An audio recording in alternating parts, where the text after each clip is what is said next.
Hello there and a very good morning. This is the Breakfast Rundown with me, Zulfiq Farzan. So it's the deadline for placing security deposits for the upcoming presidential election, and tomorrow is nomination day. What's happening in Sri Lanka's political scenario? What's happening in the political landscape? I'm here to tell you exactly what's going on. Now, today, Sri Lanka's Election Commission is set to hold a very important meeting, and this meeting is going to be related to the presidential election on all the matters related to the September 21st presidential election. Now, at the same time, at today's meeting, the Election Commission is also going to consider a proposal to grant a 4-day window for those eligible to cast their postal votes to exercise their franchise through postal voting.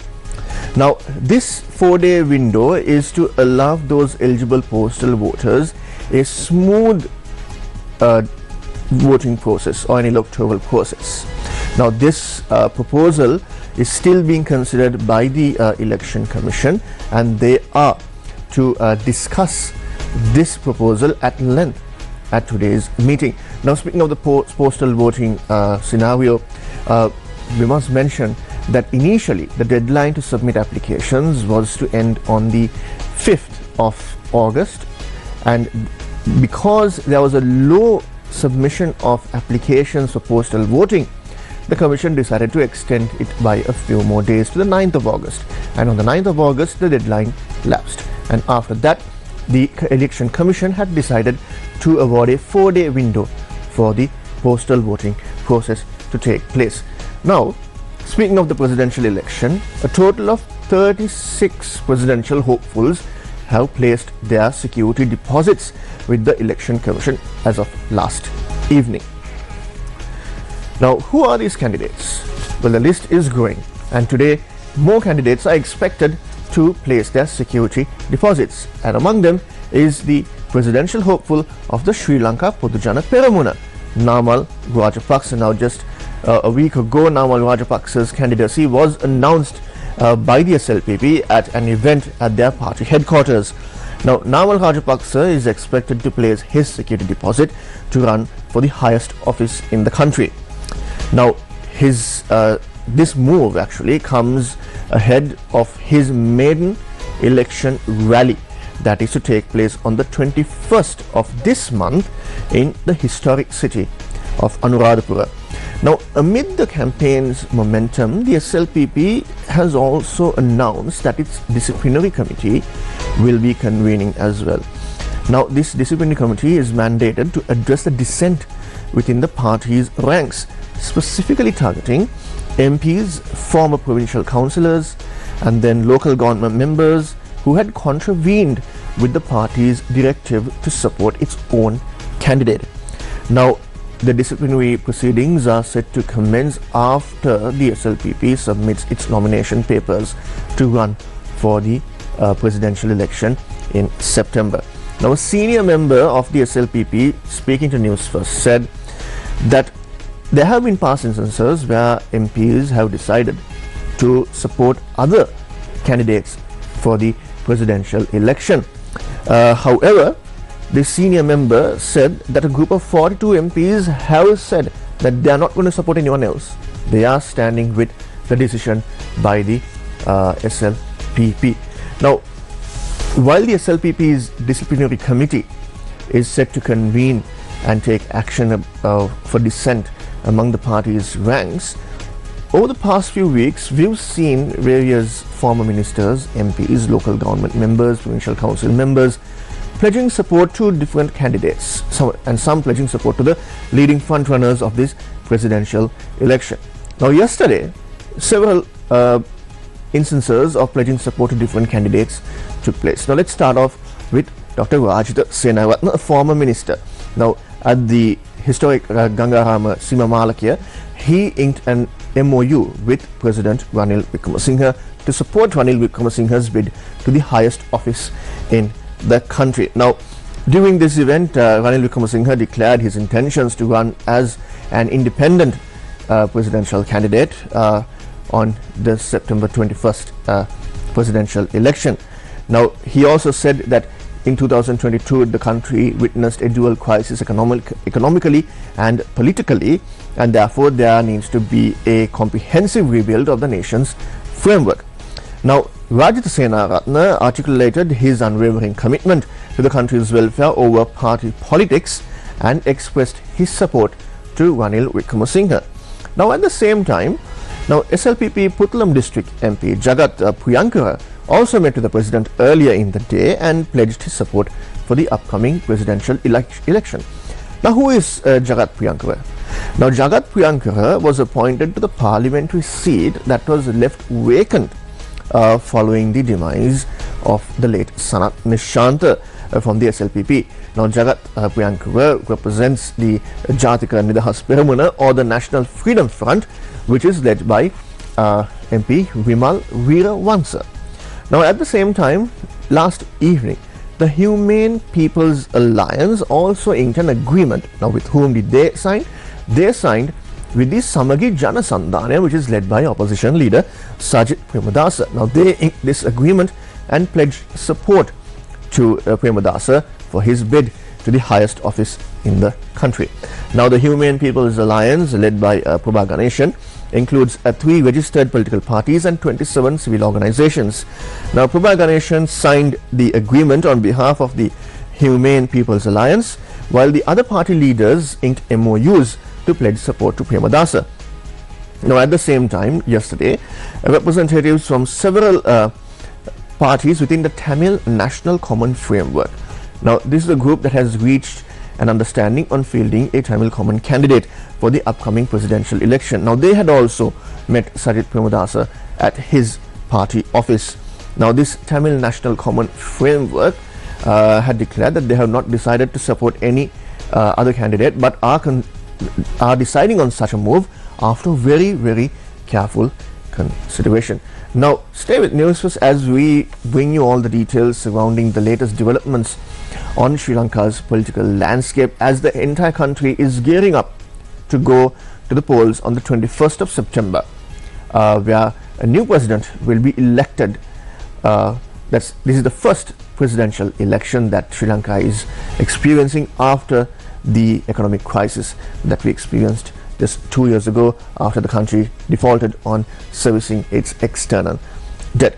Now, at the same time, one of the key local government components in the state mechanism are the Grama Niladhari officers. Now, Grama Niladhari officers are the grassroots level government agent, where you go to get your certificates done, and also other matters with lands, housing, all those things at the basic level or at the grassroots level. Now, the Grama Niladhari officers recently engaged in a strike. Now, why were they striking?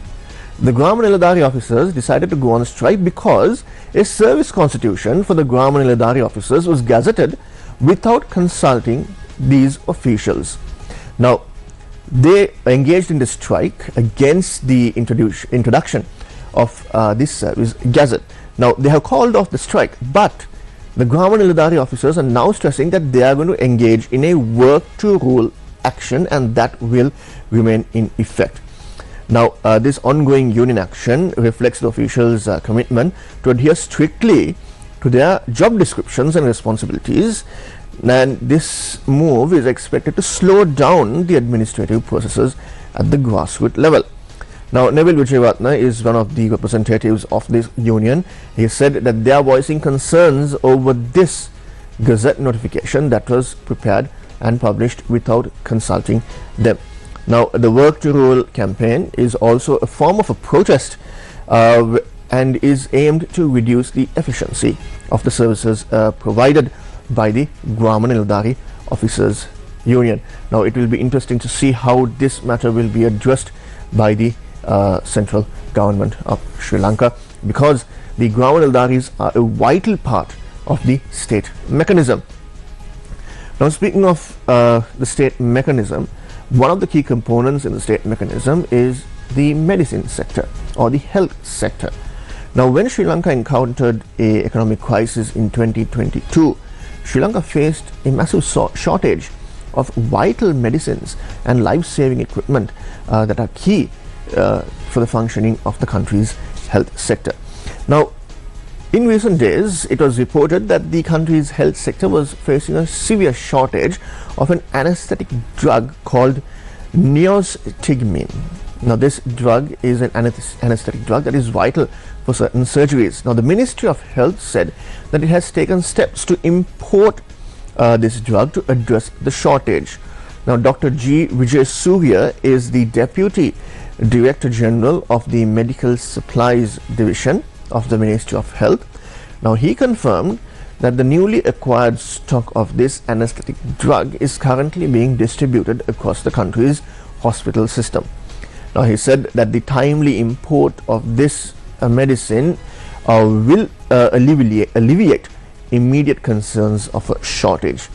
Now, in addition to the current distribution, Dr. G. Vijay Surya announced that a further shipment of medicines is expected in the coming week. Now, the Deputy Director General of the Medical Supplies Division also said that despite these imports, the country is in fact experiencing a shortage of 40 other medicines throughout its entire hospital system. Sticking to this entire crisis scenario following 2022, one of the things that we experienced following the crisis is the rise of cost of living and the rising cost of services that are obtained from the government sector. Now, the electricity tariffs were increased earlier in following the crisis, and then the water tariffs were also increased, and now the electricity tariffs have come down. At the same time, because of the electricity tariffs being reduced, the cabinet has decided to also reduce water tariffs. Now, by how much? Here's the story.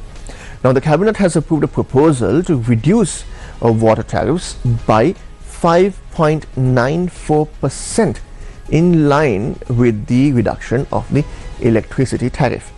Now, accordingly, the domestic category, excluding the Samruddhi beneficiaries and the urban settlements, will see a reduction of 7% in their water tariffs. Now, a 6.3 tariff reduction has been approved for schools and places of religious worship.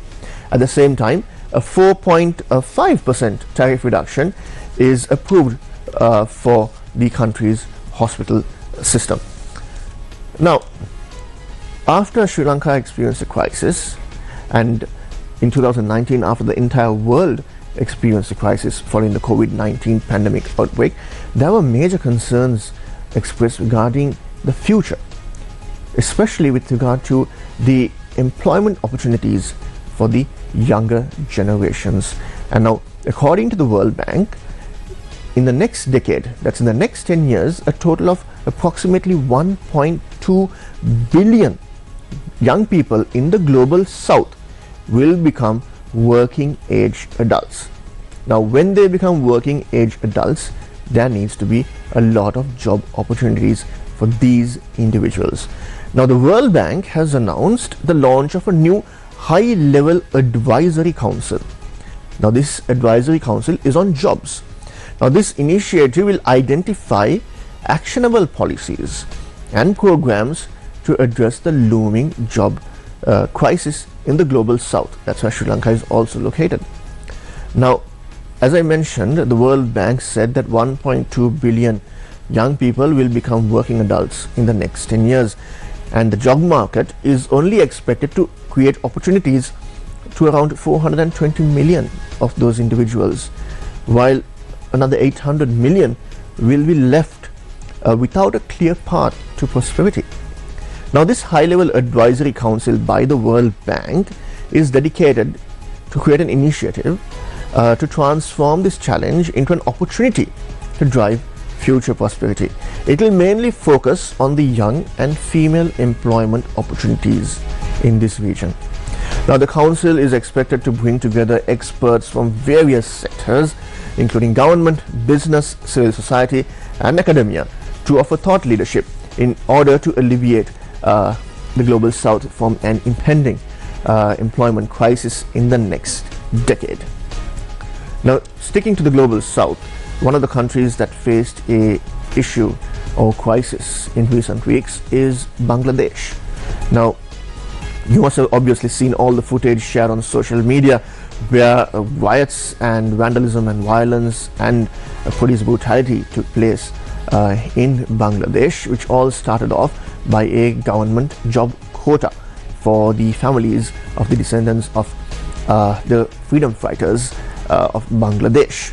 Now, that situation had been going back and forth, and eventually it boiled down to a crisis in Bangladesh where more than 400 people were killed, and also forced Sheikh Hasina, the former Prime Minister, to flee in a helicopter to India for her own safety.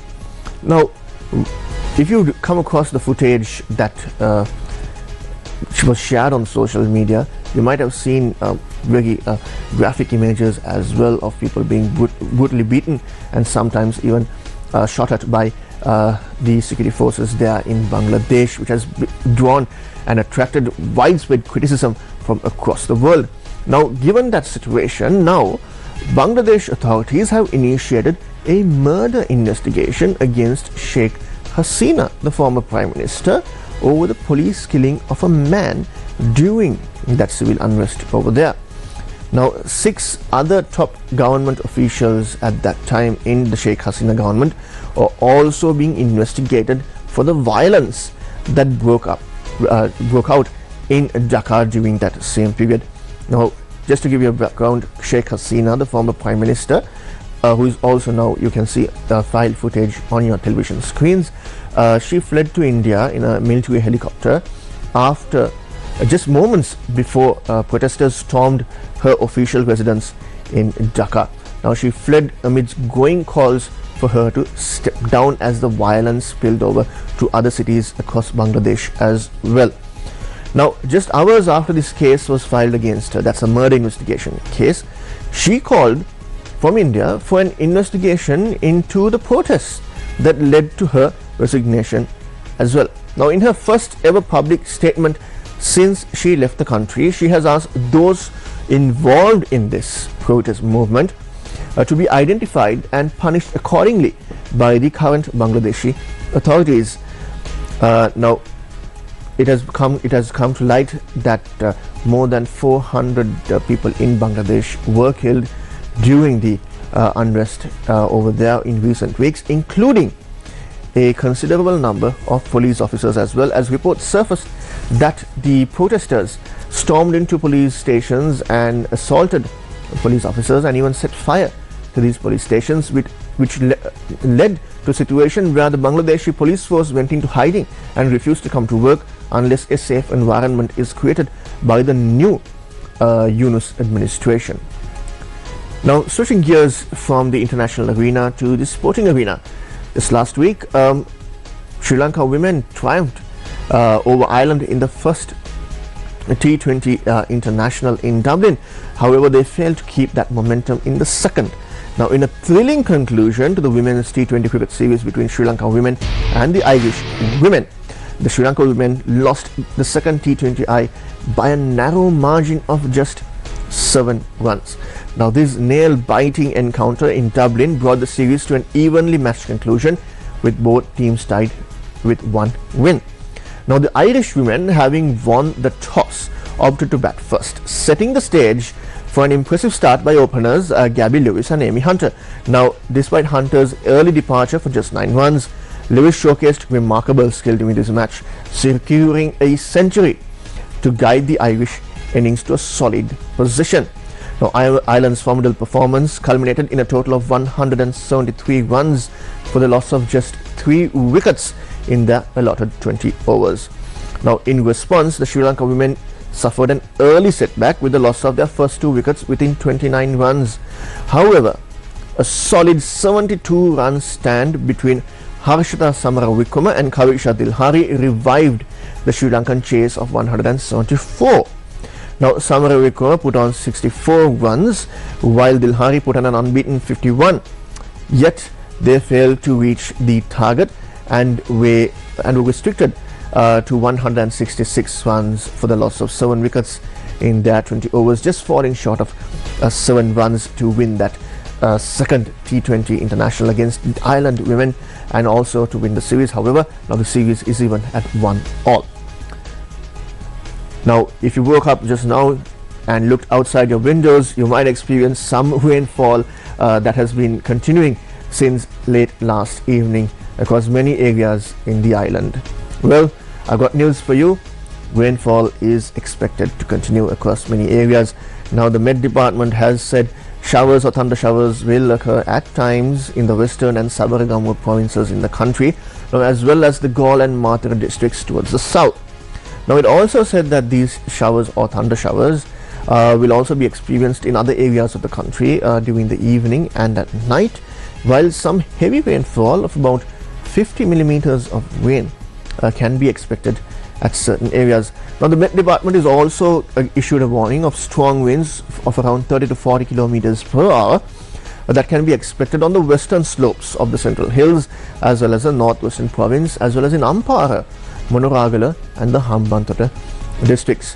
Now, during a heavy rainfall like this that we're experiencing these days, there is a possibility of lightning also taking place. So the Met Department is issuing a warning to the general public to be alert and take necessary precautions to avoid lightning related accidents. So what you can do is actually stay indoors and switch off all those electrical appliances to ensure that you are safe indoors during lightning strikes, and make sure to carry those umbrellas when you're heading to work, school and all your other engagements today.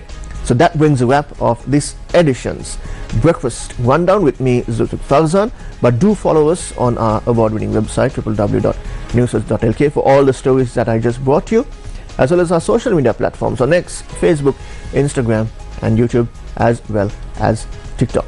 I'll see you again tomorrow with more details, especially about who's running for president, as the deadline to place their security deposits ends today. Until then, take care, stay safe.